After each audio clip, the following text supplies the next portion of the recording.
Hello students, मैं वीना गुप्ता। मैं आज आपको बीएसटी में आगे कुछ पोर्शन बताना चाहती हूँ। लास्ट डे हमने प्लानिंग के बारे में बात किया था। प्लानिंग क्या मतलब होता है और उसके फीचर्स क्या होते हैं। आज हम लोग उससे आगे जाते हैं। आज हम लोग देखेंगे कि प्लानिंग का क्या महत्व है, किसी भी ऑर्गेनाइजेशन में प्लानिंग का क्या महत्व होता है, इसके बारे में जानना चाहेंगे। नियोजन जो होता है वो प्रबंध का सबसे पहला और महत्वपूर्ण कार्य होता है। इसकी आवश्यकता कह सकते हैं सभी प्रबंध की स्तर पर होती है।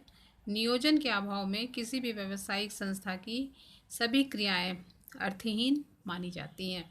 संस्थाओं के आकार एवं जटिलताओं में वृद्धि होने के कारण नियोजन का महत्व और भी बढ़ जाता है, क्योंकि नियोजन एक महत्वपूर्ण कार्य बन जाता है या बन गया है, हम कह सकते हैं।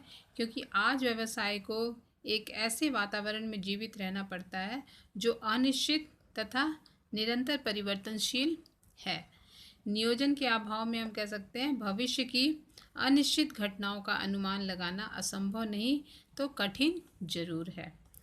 कुछ हम लोग इसमें पॉइंट्स भी जिक्र कर सकते हैं, जैसे प्लानिंग की आवश्यकता या कह सकते हैं प्लानिंग का महत्व क्या है ये देखने के लिए। सबसे पहला पॉइंट है प्लानिंग प्रोवाइड्स डायरेक्शन, या कह सकते हैं नियोजन दिशा प्रदान करता है। नियोजन की जो प्रक्रिया होती है वह संस्था के उद्देश्यों को सरल और स्पष्ट शब्दों में परिभाषित किया जाना चाहिए। इसका परिणाम यह होता है कि सभी कर्मचारियों को एक ऐसी दिशा इससे मिलती है या मिल जाती है जिसकी ओर सभी के प्रयास केंद्रित हो जाते हैं। इस प्रकार से संस्था का मुख्य उद्देश्यों को या ऑब्जेक्ट को प्राप्त करने के लिए नियोजन महत्वपूर्ण योगदान रहता है, या कह सकते हैं नियोजन का बहुत ही महत्वपूर्ण कंट्रीब्यूशन होता है। दूसरा है planning reduces risk of uncertainty. जैसा हम जानते हैं नियोजन हमेशा भविष्य के बारे में किया जाता है और भविष्य अनिश्चित होता है। नियोजन द्वारा भविष्य में संभावित जो परिवर्तनों का पूर्वानुमान लगाकर सभी क्रियाओं को अच्छे से अच्छे ढंग से नियोजित करने का प्रयास किया जाता है। इस प्रकार नियोजन के द्वारा भावी अनिश्चितताओं में से होने वाले जोखिम को कम किया जाता है। ये हम कह सकते हैं जैसे बिक्री जो होता है, बिक्री जो लक्ष्य होता है उसको निर्धारित करने के लिए पहले बाजार का सर्वेक्षण करके ये पता लगाया जाता है कि कितनी नई कंपनियां प्रतियोगी हैं और उतरी हुई हैं। उसके आधार पर भावी क्रियाओं को नियोजित करना ही संभावित संकट से छुटकारा पाया जा सकता है। नेक्स्ट इसका जो इम्पोर्टेंस है वो है planning reduces overlapping and wasteful activity.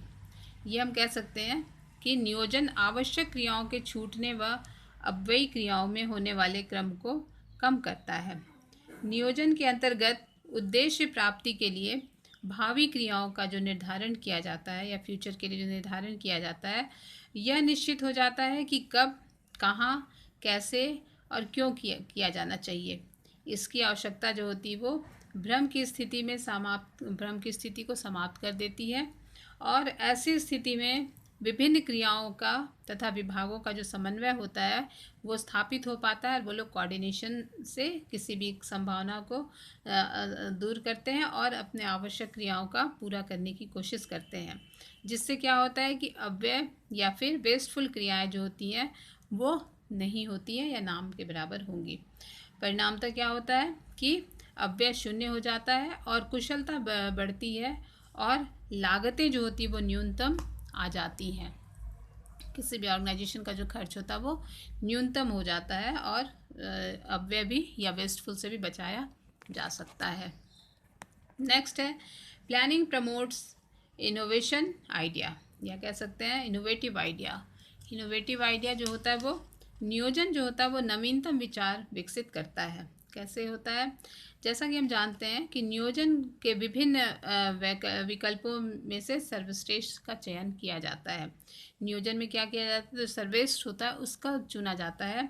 इसलिए किसी भी कार्य को करने के लिए विभिन्न विकल्पों में स्वयं ही प्रबंधक के पास नहीं आ जाते, बल्कि उनकी खोज करनी पड़ती है।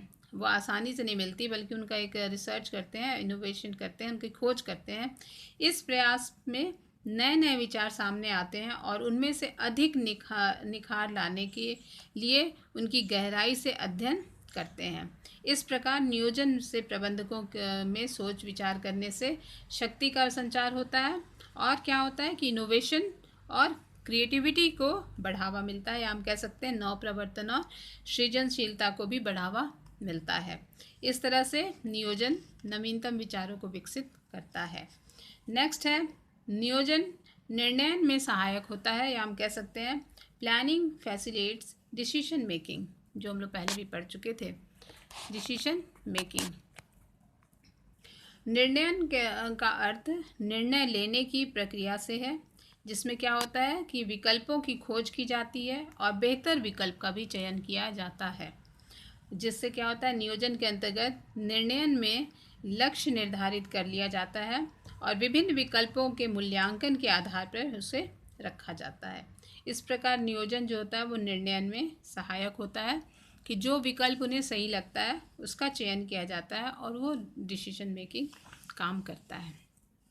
नेक्स्ट है नियोजन जो होता है वो नियंत्रण के लिए प्रमाप निश्चित करता है, या कह सकते हैं planning establishes standards of controlling, यानी कि नियोजन के द्वारा संस्था के उद्देश्यों को निर्धारित करके संस्था में जो कार्यरत होते हैं सभी जो कर्मचारी या सभी विभागों में व्यक्तियों को बता दिया जाता है कि उन्हें कब क्या और किस प्रकार करना है।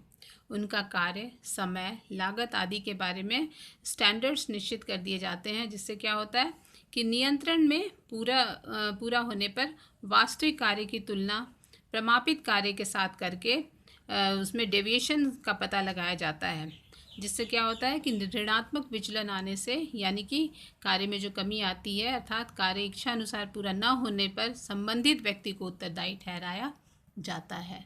यानी कि हम कह सकते हैं कि नियोजन जो होता है वो इस्टेब्लिश स्टैंडर्ड्स ऑफ कंट्रोलिंग, या कैसे कंट्रोल करना है, कैसे उसमें ये कंट्रोल करके कौन से डिपार्टमेंट ने गलती की है उसका पता भी इसके द्वारा लगाया जा सकता है, क्योंकि उसमें स्टैंडर्ड डिवीजन किया जाता है।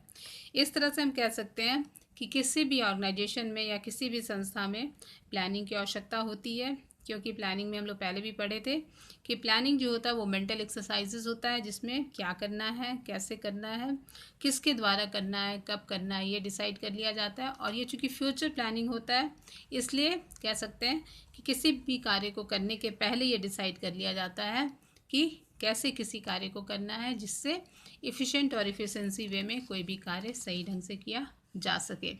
इसमें बहुत सारे टारगेट को भी लेकर के किया जाता है, जैसे कि सबसे पहले तो होता है कि इसमें एक ऑब्जेक्ट डिसाइड करके उसके बाद ऑब्जेक्ट को कैसे फुलफिल करना है वो इसमें किया जाता है।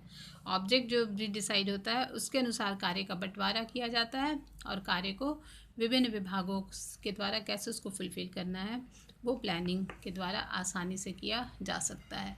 इस तरह से हम देख सकते हैं कि प्लानिंग की जो आवश्यकता होती है वो सभी व्यावसायिक और गैर व्यावसायिक दोनों प्रकार की संस्थाओं में इसकी आवश्यकता होती है, और लेकिन